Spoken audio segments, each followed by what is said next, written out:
Olá, pessoal, tudo bom? Boa noite. É um privilégio estar aqui com vocês na Escola Brasileira de Tributos. Desde já eu gostaria de agradecer ao Henrique Francisqueto e ao Lucas Assis. Para quem não me conhece, meu nome é Camila Vilaça. Eu sou advogada, professora de Direito Tributário e hoje estarei aqui também na presença do queridíssimo professor Alessandro Spielborg, que trará para a gente a sua perspectiva em relação ao imposto do pecado.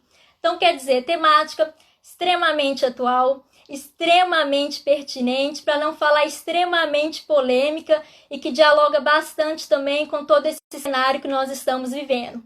Então, enquanto eu aguardo o professor solicitar a entrada, desde já eu quero agradecer a presença de vocês. Sintam-se à vontade, sejam todos muito bem-vindos. E já aproveito também para convidar vocês para estarem participando de forma efetiva, nos enviando os questionamentos também por meio do nosso chat, tudo bem? O professor entrou, então já vou aceitá-lo para a gente iniciar esse super bate-papo. Boa noite, Alessandra, Olá, tudo Camila, bom? tudo bem? Deixa eu ajeitar aqui um pouquinho. Desde já eu queria agradecer a sua participação. Eu estava comentando com os professores aqui da escola que para mim é uma dupla honra, porque é a primeira vez que eu estou aqui na EBT e de estar dividindo esse momento contigo, que é um super profissional. Então, desde já, seja mais que bem-vindo. Eu que agradeço muito o convite mesmo. Para mim é uma satisfação enorme. Primeiro, estar falando com você aqui ao vivo. A gente não teve ainda essa oportunidade, né? Então, a quarentena, na realidade, está trazendo ótimos frutos, né? Então, a gente tem que pensar sempre no lado muito positivo. Afinal de contas, de negatividade, a gente já tem tudo isso, né? Uma situação absolutamente excepcional por qual todos nós passamos. Então, para mim, uma honra mesmo, e estar aqui através da Escola Brasileira de Tributos também, sob o seu comando nessa noite, e falando naturalmente para o seu público aqui, e tem, assim, muito provavelmente tem alguns alunos meus também que interessados no assunto, e entre outras pessoas que querem exatamente conhecer do tema, um tema bem curioso, para falar bem a verdade, especialmente partindo do nome, né? O imposto do pecado, né? Exatamente, professor. Eu imagino que a maioria aqui já te conheça. O seu currículo é bem extenso, mas eu vou fazer um resumo aqui na eventualidade de alguém não te conhecer. Então, professor Alessandro é professor de Direito Tributário e Processo Tributário em cursos de graduação, pós-graduação, advogado, consultor, especialista em Direito Tributário, mestre em Direito Político e Econômico também, está fazendo o doutorado, tá certo?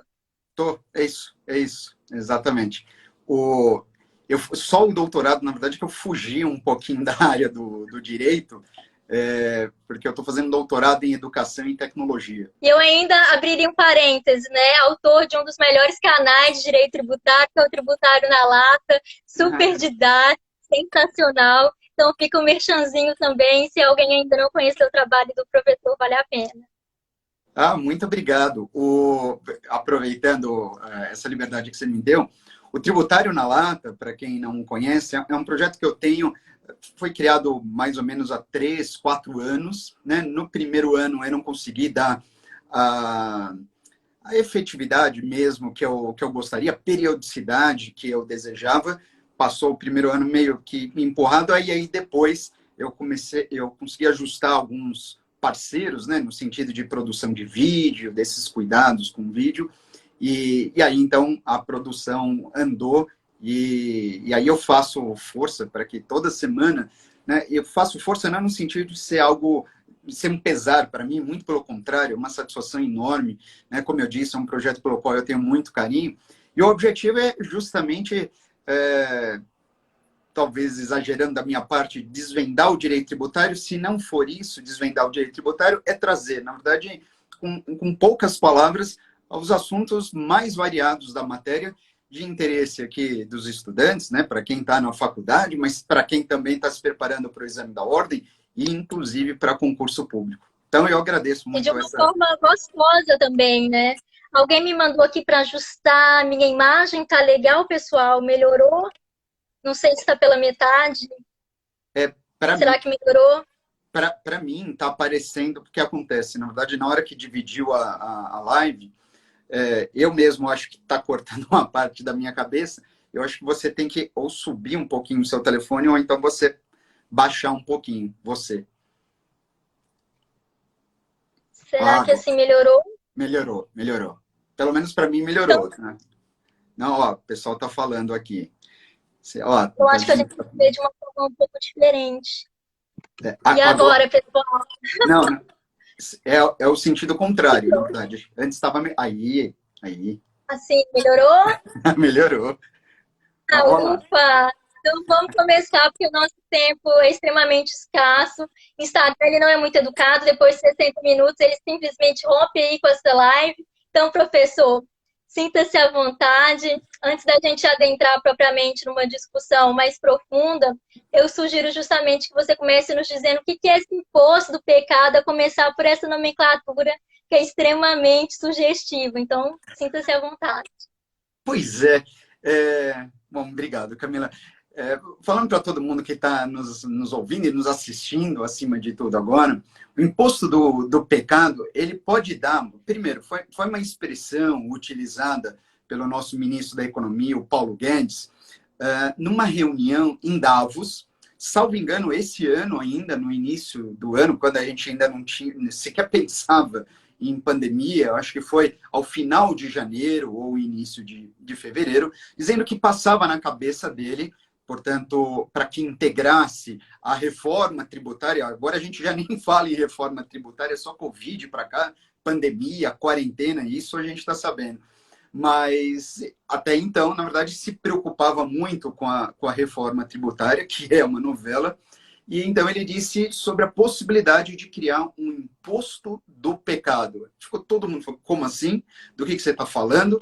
Tanto é que, inclusive, dentro do governo, e isso não é uma novidade, embora eu não esteja falando, não quero me posicionar politicamente aqui, essa não é a ideia. Dentro do governo, o próprio presidente falou assim, não, o Paulo Guedes, ele é meu ministro, eu estou com ele em 99% das situações, mas instituir um novo imposto, ele até falou sobre a cerveja, não dá, não tem espaço para isso de jeito nenhum.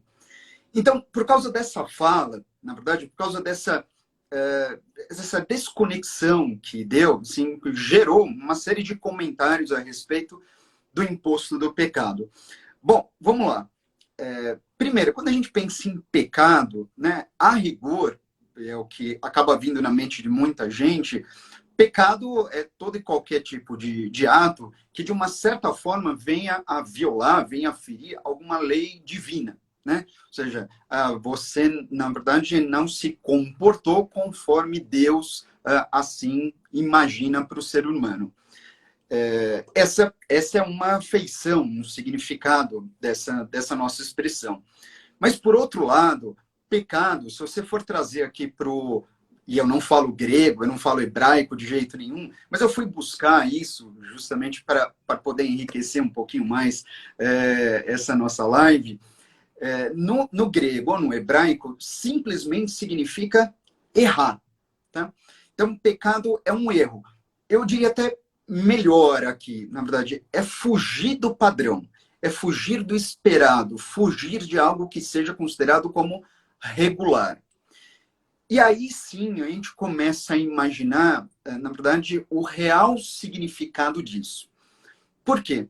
Porque quando a gente traz em direito tributário, para quem está nos ouvindo certamente vai lembrar, falou assim, mas professor, um imposto incidindo sobre o pecado, ou seja, é um imposto incidindo sobre algo que foge à regra.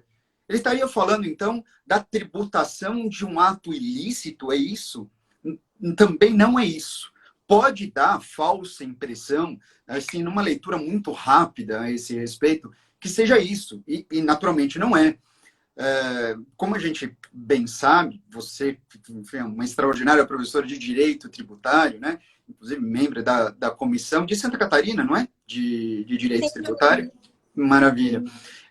Bom, sabe muito bem, leciona isso para os seus alunos, chamando a atenção para o artigo 3º do Código Tributário Nacional, o qual define que o tributo ele pode ser qualquer coisa, menos sanção a ato ilícito. E o imposto do pecado, ele não tem por objetivo controverter esse conceito, muito pelo contrário. Na verdade, ele não quer tributar algo ilícito. A ideia é se instituir, sim, um imposto, mas um imposto sobre algumas situações, sobre alguns produtos, digamos, que são socialmente muito buscados, né? Mas que, em contrapartida, acabam trazendo, digamos, um malefício para as pessoas. Você diz, mas professor, mas isso está parecendo muito contraditório. Como assim? É um produto que é buscado pela sociedade, né, muito bem quisto, muitas vezes, pela sociedade em geral, mas que, por outro lado, isso vai refletir, ele vai trazer uma externalidade ruim para o ser humano. É isso. É, mas então vamos lá. Com exemplos, naturalmente, fica muito mais fácil de se compreender isso.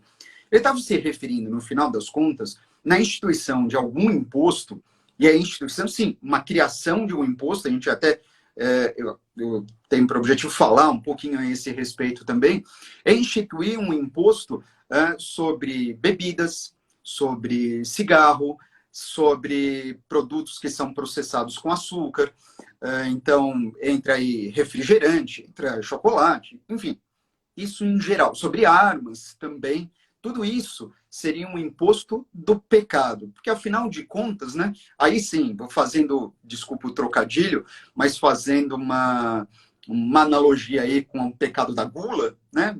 Eu, por exemplo, sou um chocólatra, assim, de carteirinha mesmo. Aliás, pode incluir o sorvete, que seria atingido também aí pelo imposto do pecado, com toda certeza.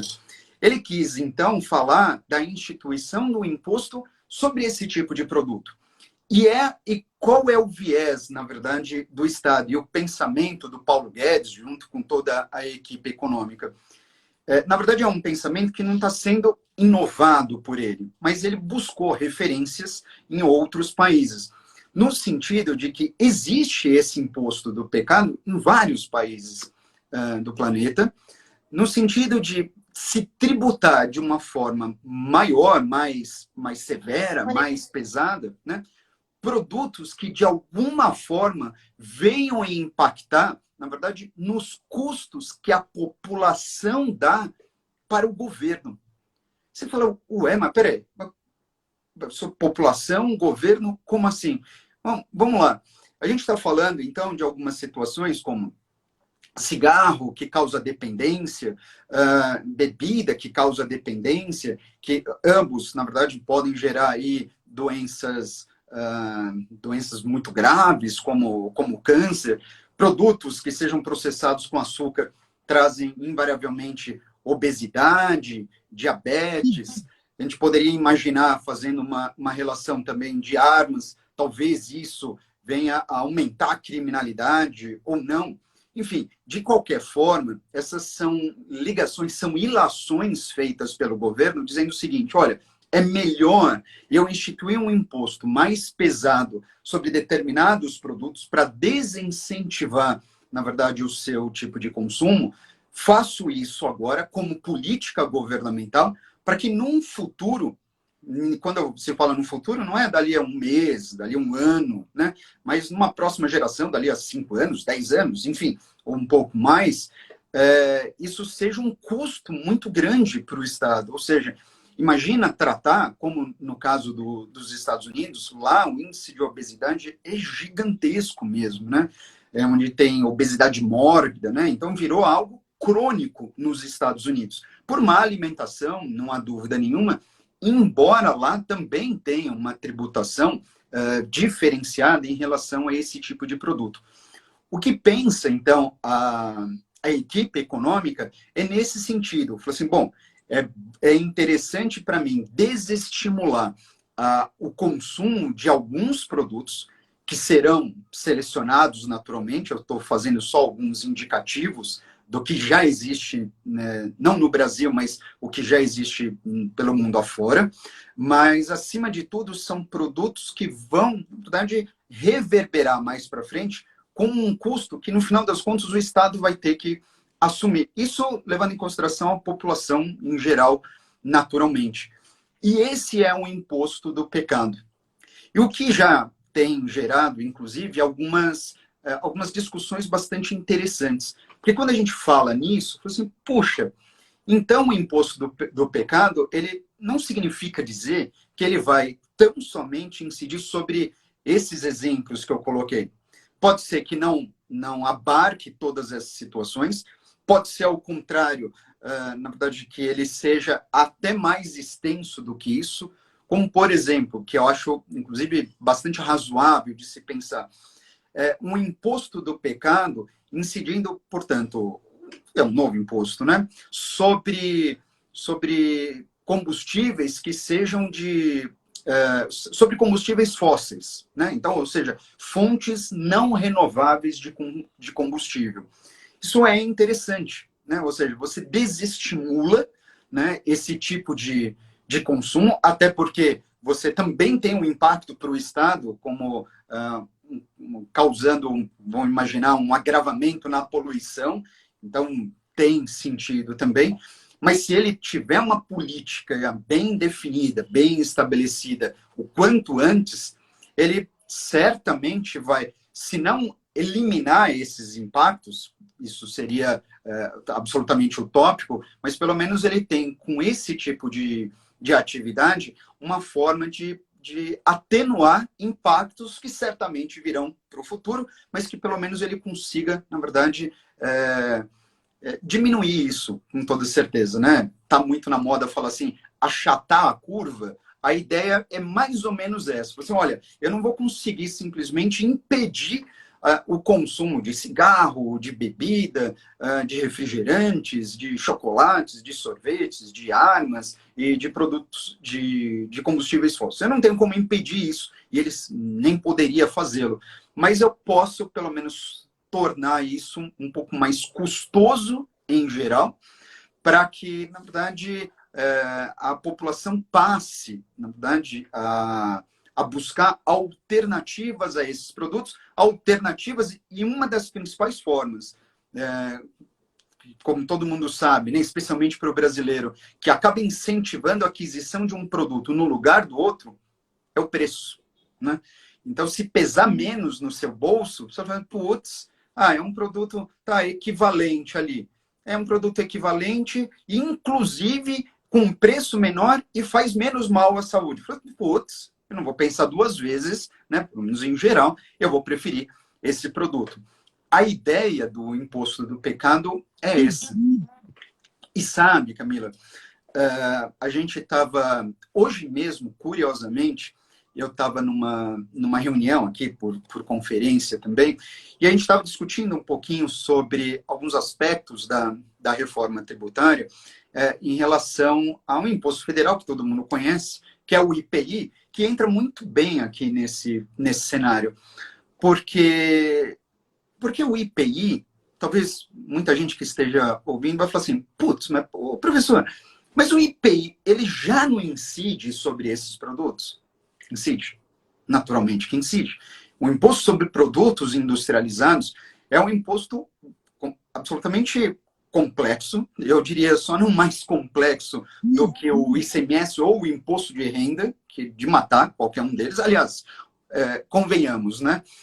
O sistema tributário nacional, ele não foi criado para ser de fácil entendimento, né? Por isso, todo esse estigma sobre a matéria desde a faculdade, né? O aluno nem viu, nem entrou na disciplina do direito tributário na faculdade, eu falei, nossa, essa matéria é impossível de entender, vou ter que fazer cálculo, eu sou de humanas, como assim? Então, tudo isso, não é mesmo? É terrível. No exame da ordem também não é diferente, né? Você também prepara os alunos para o exame da ordem, e aí mesmo aqueles que optam por direito tributário, na segunda fase, falam assim, professora, mas eu vou ter que fazer cálculo de ICMS, de imposto de renda, nunca fiz isso. Bom, eu costumo dizer o seguinte, não é uma prova de contabilidade que você vai fazer, continua sendo uma prova de direito. E ainda que na história do exame da ordem já tenha caído, na verdade, digamos, cálculos, ou pelo menos para você demonstrar isso, né?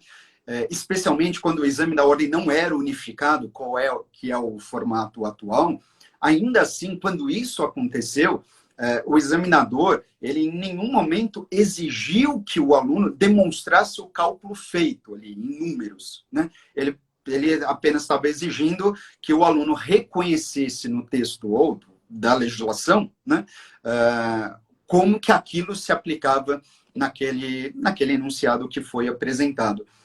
Bom, embora eu tenha, na verdade, falado sobre tudo isso, a questão é o seguinte, o sistema tributário nacional, todos nós sabemos, ele é absolutamente complexo, né? Aí a gente pode até fazer, e é nosso papel como professor, né, no magistério, tornar a matéria mais leve, né, mais fácil, né, mas fácil ela não é, ela pode parecer, né, mas ela não é fácil, nunca foi, de fato. E, claro que a necessidade da reforma tributária é, acima de tudo, importante para isso, né? Para tornar tudo isso mais claro e, acima de tudo, mais transparente. Por que eu fiz esse breve pensamento aqui, esse brainstorm a respeito do nosso sistema tributário nacional? Eu estou dizendo isso porque, como eu toquei no assunto do IPI, muita gente vai dizer, professor, mas espera um pouquinho, vai ter uma reforma tributária onde a gente já tem uma tributação extremamente alta e o Paulo Guedes está querendo instituir mais um imposto. É isso o que o senhor presidente pensou. Pois é, isso na verdade foi quase que aquela brincadeira de um telefone sem fio, né? Como se diz. Ou seja, foi uma falta de comunicação que teve aí. E eu não estou defendendo um ou outro, na verdade, é uma avaliação que, quando eu vi uma entrevista, eu tive, pelo menos esse foi o meu sentimento.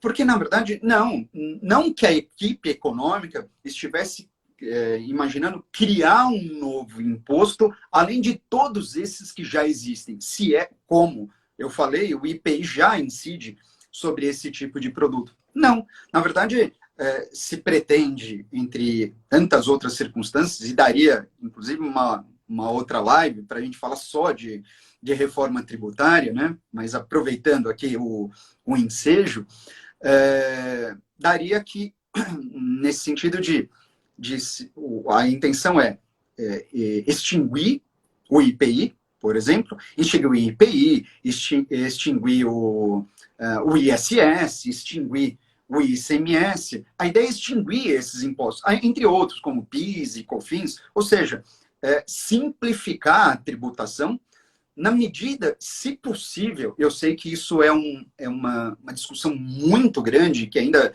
e que envolve muitos interesses, naturalmente, mas na medida do possível, criar, eu não vou dizer um imposto único, né, mas o famoso que existe no mundo afora, o IVA, que é o Imposto sobre o Valor Agregado, e que aqui tem se denominado, pelo menos nas propostas que estão lá tramitando no Congresso, o IBS, né? Um Imposto sobre Bens e Serviços.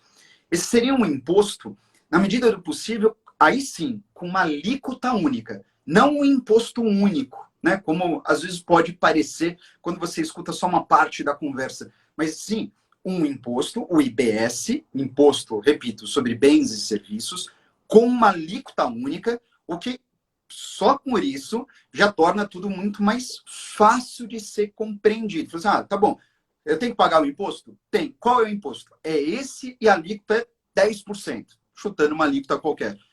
Pronto. Não é muito difícil entender esse tipo de ilustração.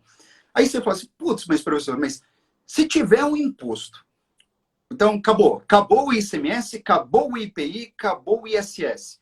E aí vai colocar o IBS no lugar. Tá bom. Mas se coloca o IBS no lugar e estabelece, neste caso, uma alíquota única, aí justamente esses produtos que eu comentei, bebida, armas, cigarro, entre outros, né, produtos processados com açúcar, acima de tudo com açúcar refinado, esses produtos, eles vão ter a sua carga tributária brutalmente diminuída. Porque você não pode colocar, por exemplo, sobre o cigarro, teve algumas variações, é bem verdade, mas a alíquota do IPI sobre o tabaco que é utilizado para a industrialização do cigarro, hoje, na tabela do Imposto sobre Produtos Industrializados, ela está determinada como de 300%. E para quem não me ouviu bem, é isso mesmo, é 300, 300%. Você fala, não, professor, mas isso não é confiscatório? Então, não.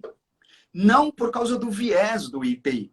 Aí você fala, putz, mas se o IPI for extinto, vai ser extinto, tem que ser extinto para tudo, não é? Tem que ser extinto para tudo, com toda certeza. E aí, você sugeriu uma alíquota de 10. Eu falei isso de uma forma totalmente fictícia, né? Não que a alíquota vai ser de 10%, mas vamos imaginar 10%. Pô, de 300 para 10, a indústria tabagista vai pular de alegria, né? Bebida talvez não, porque cerveja, salvo engano, está em torno de 6 ou 7%, aí depende, bebidas destiladas e não destiladas, enfim, temos uma variação. Mas o fato é que é aí que entra o imposto do pecado.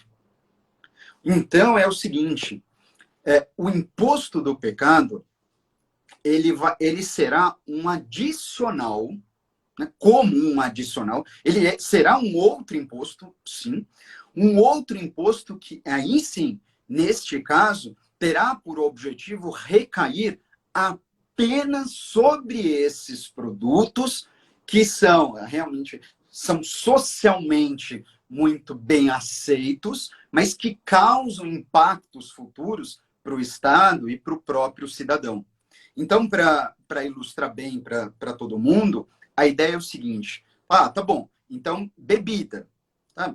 Colocando como exemplo, ela vai ter um imposto, o imposto sobre bens e serviços, sobre 10%, mas por se tratar de bebida, então um outro imposto vai ser criado, e essa é a ideia de trazer os dois ao mesmo tempo, que tem sido chamado de IS, ou seja, é o imposto seletivo.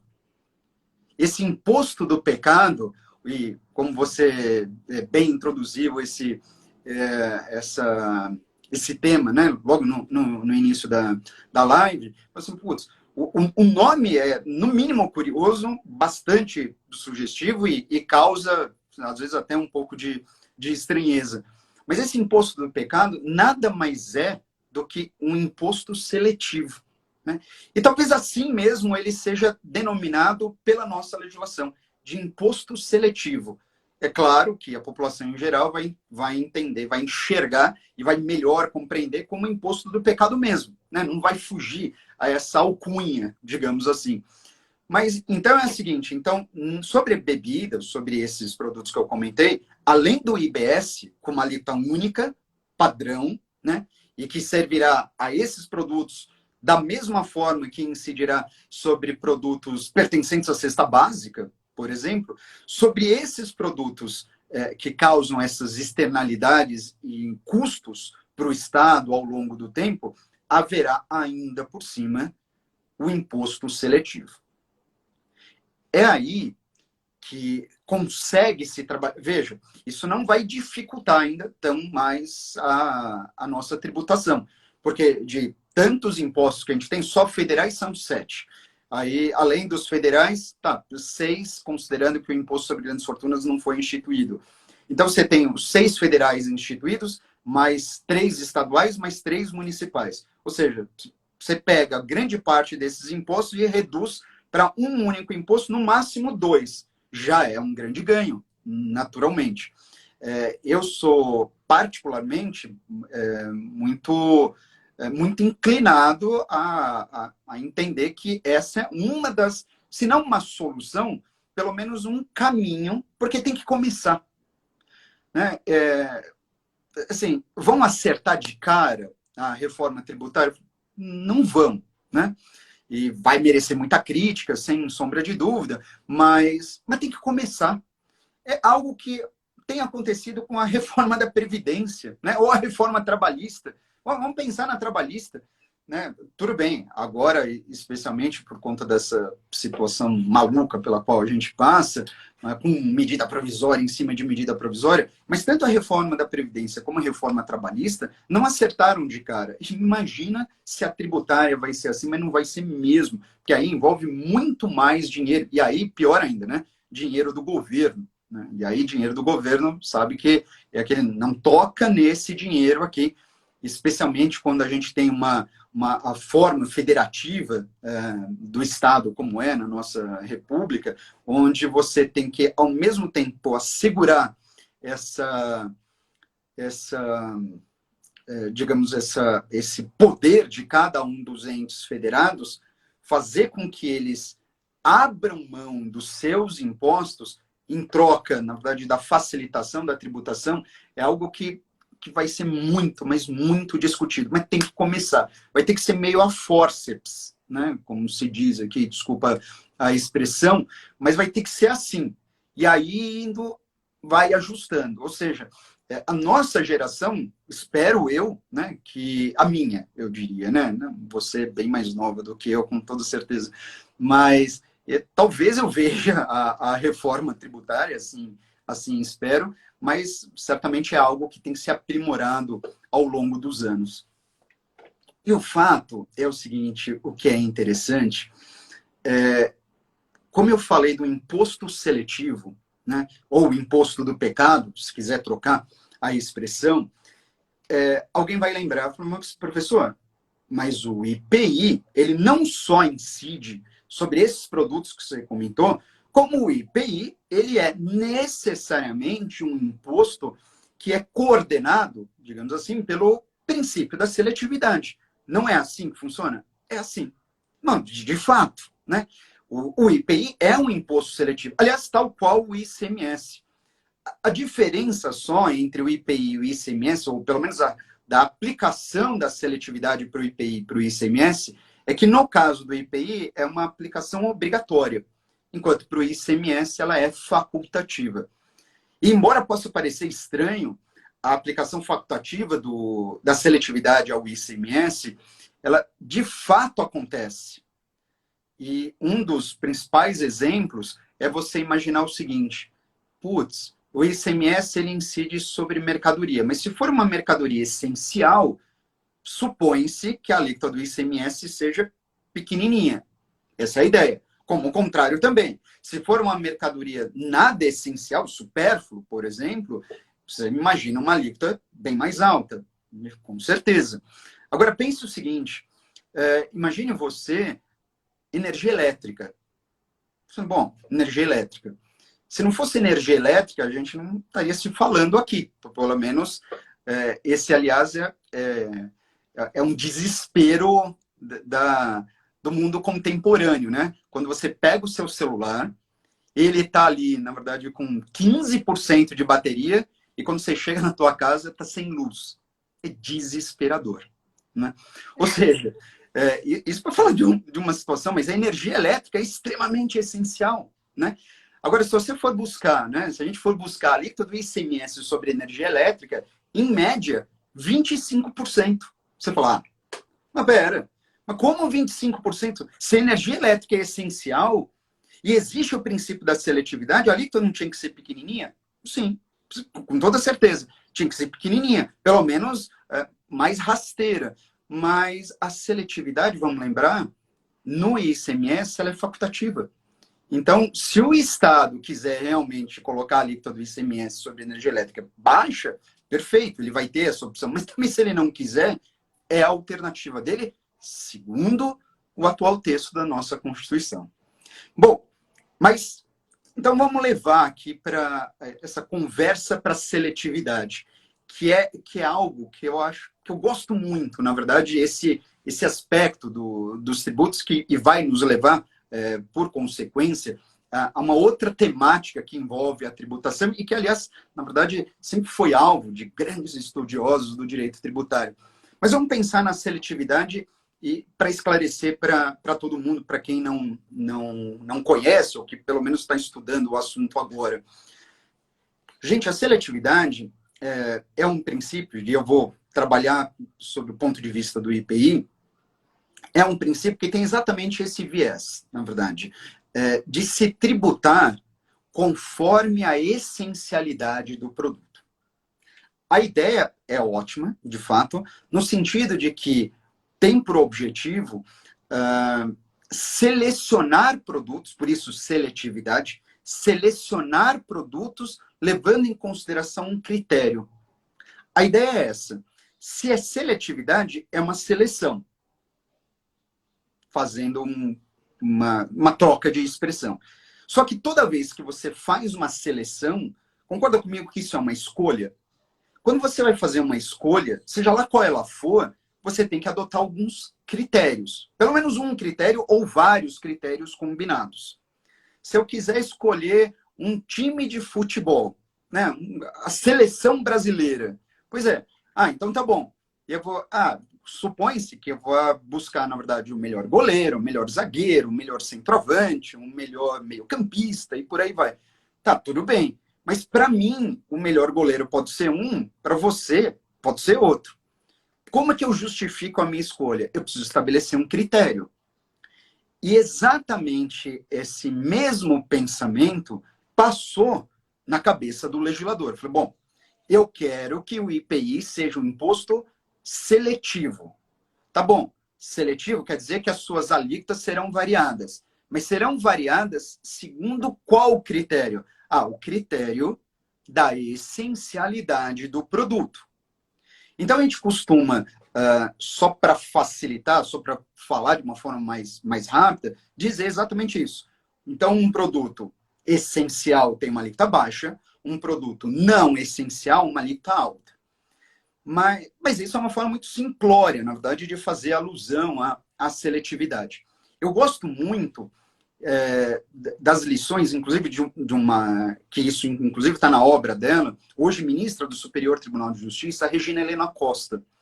É um livro, para quem não conhece, salvo engano, é Curso de Direito Tributário, ou só Direito Tributário, publicado pela Saraiva, um livro bonito, inclusive a capa, não sei se mudou a capa hoje, mas uma capa em branco, com escrita em vermelho e preto. Inclusive, o branco é meio pérola, assim, é bonito mesmo de se ver. Eu estou sem o livro aqui para mostrar, mas ele deve estar aqui atrás de mim, em algum lugar. Mas a Regina Helena Costa... Não entendi? Nessa biblioteca bonita aí. Mas tem livro de direito. É que aqui, por acaso, está focando... Eu tomei o cuidado para focar mais os livros de direito, mas tem outros livros dos quais eu tenho muito apreço também. O que eu ia dizer é o seguinte, a Regina Helena Costa, ela explicou de uma forma que eu gosto muito, né, que eu acabei, na verdade, trazendo para as minhas aulas também, para explicar a seletividade. Para não ficar, na verdade, só nessa mesmice, produto essencial e não essencial. E é possível você verificar a seletividade do IPI na tabela do Imposto sobre Produtos Industrializados da forma como ela explanou. Porque ela diz assim, e eu não sei se, inclusive, são lições originais dela ou ela também, na verdade, está utilizando de ensinamentos de outros autores. Aí eu fico devendo nesse ponto. Mas ele diz o seguinte, olha, é possível a gente classificar os produtos, em geral, como produtos necessários, produtos úteis e produtos nocivos ou supérfluos. Então, vamos lá. Para quem está ouvindo, eu vou repetir aqui, porque é uma classificação que eu acho fantástica, né? E que se encaixa, talvez fique mais fácil para a gente compreender. Quando a gente fala em seletividade, e o imposto do pecado, o IS, o próprio IPI, funcionarão da mesma forma que funciona o IPI, sob o mesmo critério. Então, é importante classificação para isso, porque facilita a compreensão. Então, a gente tem produto necessário. O que é um produto necessário? Produto necessário é um produto absolutamente essencial. É um produto que é necessário para, enfim, para o preto, para o branco, para o amarelo, para o azul, para o verde, para qualquer pessoa. Para o rico, para o pobre, para a classe média, seja quem for, é um produto absolutamente essencial. Eu estou falando, por exemplo, em produtos pertencentes à cesta básica. Bom, então, produtos que você imagina? Cesta básica, o nome já diz, né? Se a cesta é básica, se é um produto básico, se é essencial para a subsistência da pessoa, você imagina, então, que a alíquota tenha que ser pequenininha. Então, a gente imagina, sabonete. Pois é, o sabonete é um produto essencial. Bom, pelo menos para a maior parte das pessoas. Eu sei que nessa época de quarentena, tem gente que está quase que aposentando o sabonete, pelo menos por uns 3 dias, economizando um bocado. Mas, enfim, desconsiderando essa situação, vamos lá. Produtos pertencentes à cesta básica são produtos necessários. Aí a gente tem uma outra categoria, que não chega a ser um produto necessário, mas é um produto útil. Mas não é necessário, ou seja, ele vai ter uma alíquota ligeiramente maior. E é assim que funciona no IPI. Um produto útil é aquele produto que eu não vou morrer sem ele, mas que também não chega a ser um produto supérfluo. Você fala, mas é útil. Tá, aqui talvez, vamos imaginar, um condicionador. Condicionador de cabelo é um produto útil, naturalmente. Mas é absolutamente necessário? Bom, ó, eu não quero entrar em controvérsia nem em discussão nesse sentido, naturalmente, né? Mas ele poderia ser categorizado aqui como um produto útil, mas talvez não necessário. Eu estou falando isso sob o ponto de vista do legislador, apenas para indicar naturalmente a alíquota aplicável. E aí você tem, por fim, os produtos nocivos, que são colocados praticamente no mesmo patamar de produtos supérfluos. Né? Nocivos ou supérfluos? Então, vamos imaginar, né? O nocivo poderia ser aí claramente o cigarro, produto nocivo, e um produto supérfluo seria um produto, enfim, como, sei lá, eu quero comprar, sei lá, caviar. Aliás, eu nunca comi caviar, vou ser muito sincero, não tenho nem ideia do gosto. Ovas de... Caviar que é ovas de peixe, não é? Enfim, nossa, estou muito mal nisso. Enfim, você vê, não faz falta nenhuma, né? Tudo bem, para mim que nunca experimentei. Talvez você, Camila, né? Pessoa, na verdade, da maior estirpe, né? De família extremamente tradicional, esteja muito acostumada aí a comer caviar. Uma brincadeira, mas veja, isso é um produto supérfluo, né? Um produto supérfluo, então, que pode receber uma tributação mais alta. Se a gente quiser, só para colocar em outro exemplo, apenas para clarear para todo mundo, eu acabo fazendo essa brincadeira em aula muitas vezes, assim, ó, para você não esquecer nessa categoria de produto necessário, útil e supérfluo, vamos pensar na água. Você fala, putz, água. Água mineral é um produto necessário. Não há dúvida nenhuma. Água é produto necessário. Então, vai ter uma alíquota mínima. Vamos imaginar uma alíquota de 1%. Mas vamos pensar ainda no produto água, colocando ela como um produto útil, mas não necessário. Água com gás. É um produto útil, mas você não vai dizer que é tal qual a água mineral. Então, ela certamente vai receber uma alíquota maior, mesmo que seja ligeiramente maior, mas uma alíquota maior. E aí você pode ter um produto que seja supérfluo, ainda no plano da água, quando você pensa em aguardente. Então, acaba sendo uma classificação muito fácil de todo mundo enxergar. Água mineral, produto básico, necessário. Água com gás, um produto útil, ou seja, da categoria intermediária, e a água ardente, né, que já deixou de ser água, aliás, né, mas que acaba sendo colocado aqui como um produto supérfluo. E aí, certamente, ele vai ter uma variação dessas alíquotas. Assim funciona o IPI. Mas, com a reforma tributária, o IPI deixará de existir.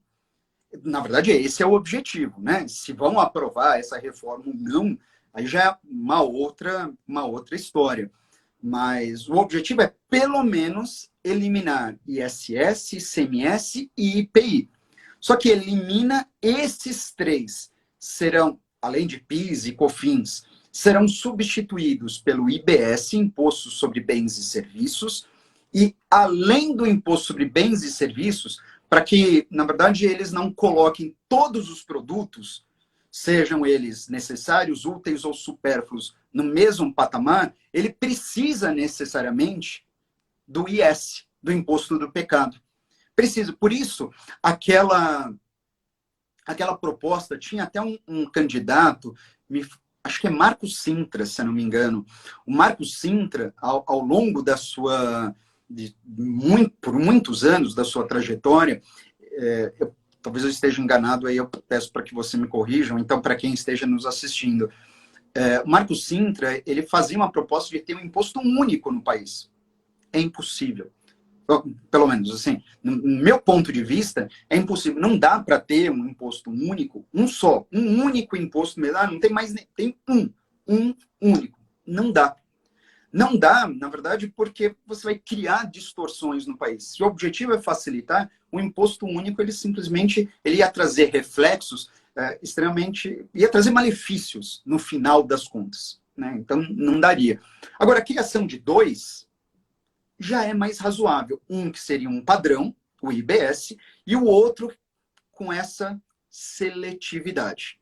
A diferença é que a seletividade só seria aplicada sobre produtos que o legislador iria apontar, como, por exemplo, esses que são produtos socialmente muito requisitados pelas pessoas, mas que acabam implicando aqui em externalidades. Externalidades essas que, com o passar do tempo, são suportadas pelo Estado, o que vai gerar, naturalmente, um custo muito mais alto e que o Estado não pretenderia, na verdade, gastar com isso, para que aplique, na verdade, recursos, né, em outras, no bem-estar da população. E não, na verdade, para remediar, né, mas recursos para, enfim, para o bem-estar, como eu disse, da população, no sentido de incentivar a prática desportiva, por exemplo, investir mais em educação, transporte coletivo e tantas outras coisas.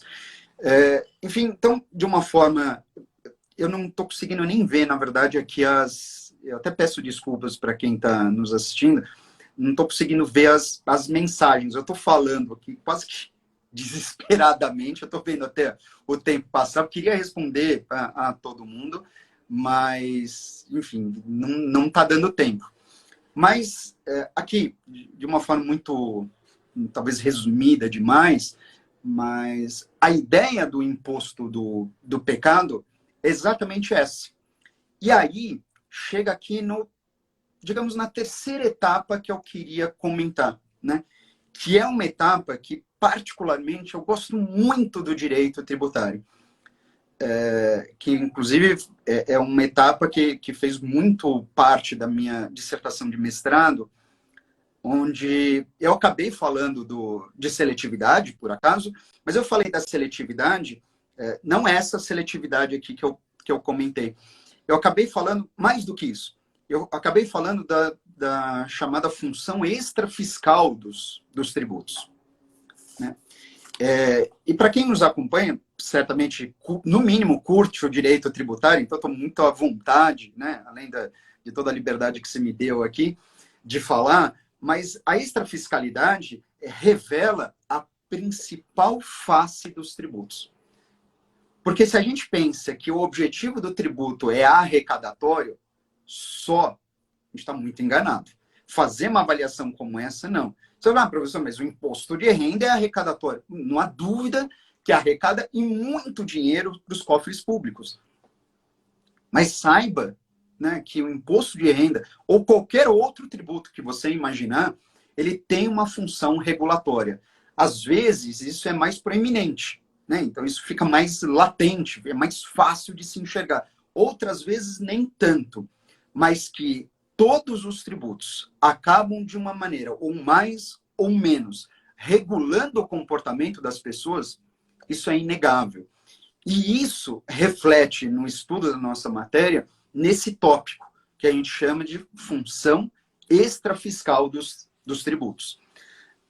A extrafiscalidade, ela é algo muito sério para ser trabalhado e que nunca foi bem trabalhado nesse país. Desde os primórdios, eu diria. Porque a gente tem, da mesma forma que a gente pensou no direito tributário, e foi como eu iniciei, né, falando aqui dessa pecha do direito tributário de ser uma disciplina complicada, e aí com razão, o governo, independentemente de ser complicado o nosso sistema, né, pouco transparente, ou absolutamente nada transparente, o governo, e quando eu falo governo agora, eu não estou me referindo a esse governo, estou me referindo a todos os governos municipais, estaduais ou federais, salvo uma ou outra exceção em ocasiões episódicas, né? Mas todos os governos tiveram nas suas mãos a possibilidade de trabalhar com a extrafiscalidade e pouquíssimos se valeram dela de uma forma bem ordenada, bem coordenada. Por quê? Enfim, são N motivos, né? Um dos principais motivos, infelizmente é o desvio de recursos que acontece no nosso país. Aliás, não é só uma singularidade nossa aqui, mas no mundo inteiro isso acontece, mas aqui é muito escancarado, né? Feito de forma absolutamente vergonhosa, né? Não que isso não seja vergonha em qualquer outro lugar do mundo, mas aqui é algo que parece que não traz qualquer tipo de punibilidade para as pessoas. Na verdade, os governantes que desviam recursos, acima de tudo, de tributos, eles fazem isso com a certeza de que ficarão impunes, né? E mais uma vez, estou falando isso historicamente. Todos eles, tiveram a oportunidade de usar a extrafiscalidade para que a população hoje, e isso é um trabalho que tem que ser feito ao longo de gerações, para que a população olhe para um tributo e fale assim, cara, eu vou pagar o tributo com gosto. Você fala, professor, jamais vai passar isso na minha cabeça. Pois é, mas não passa por conta da cultura que se desenvolveu a respeito do direito tributário. Porque em outros locais, ainda que sejam quase algumas exclusividades, como, por exemplo, em alguns países nórdicos, né? O cidadão, ele paga, quando eu falo paga o tributo com gosto, não é que ele não sente isso no seu salário, acima de tudo, mas ele paga o tributo porque ele sabe que aquele recurso que está sendo por ele dispensado em prol do governo, por outro lado, voltará para ele. Voltará para ele em forma de saúde, em forma de educação, em segurança pública, e isso certamente a gente não vê.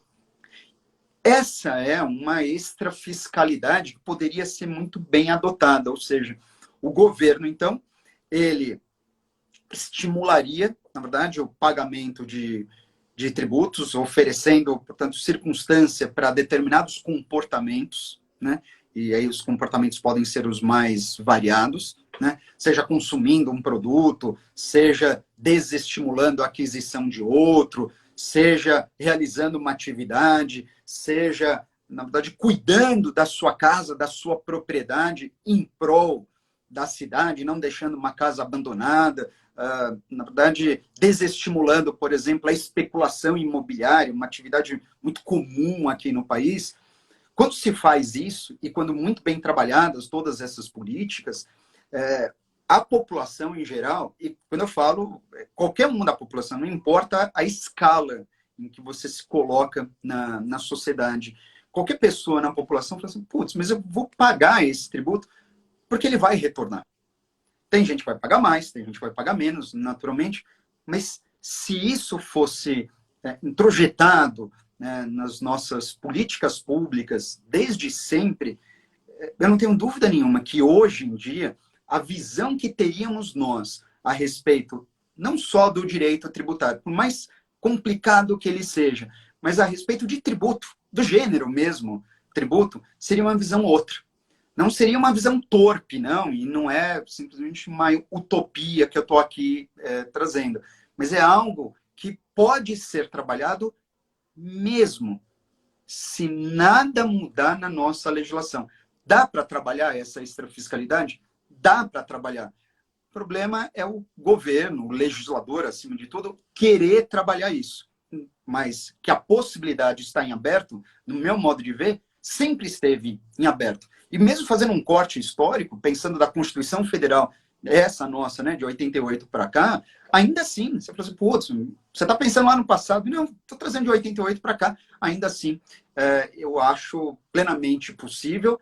Claro que diante de toda a necessidade da reforma tributária, porque aí tem tantos outros reflexos, né, para o desenvolvimento do nosso país, enfim, para o desenvolvimento da nação, acima de tudo, já que se já está discutindo, não vamos perder esse ritmo, não vamos perder essa maré e vamos aprovar uma reforma tributária e com o tempo vamos ajustando. Agora, pensar que a gente vai aprovar a reforma tributária, que é aquela reforma tributária, assim, aquela dos olhos, enfim, de qualquer governante, qualquer líder de nação, isso, infelizmente, não vai acontecer.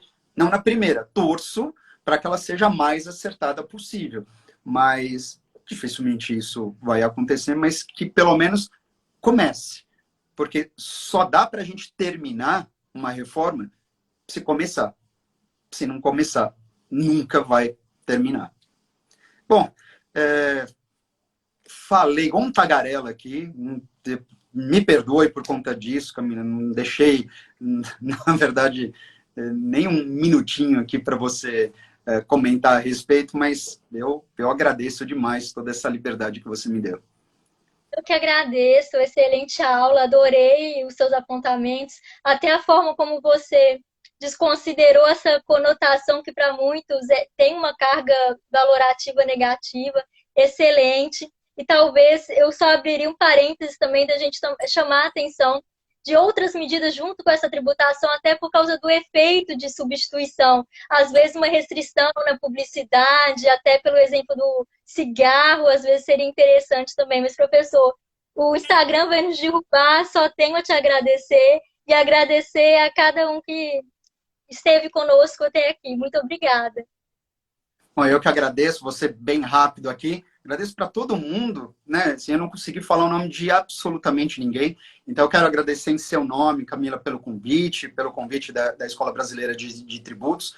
Na verdade, perfis que eu sugiro, se você não acompanha, na verdade, para quem está assistindo, que acompanhe, são muito legais.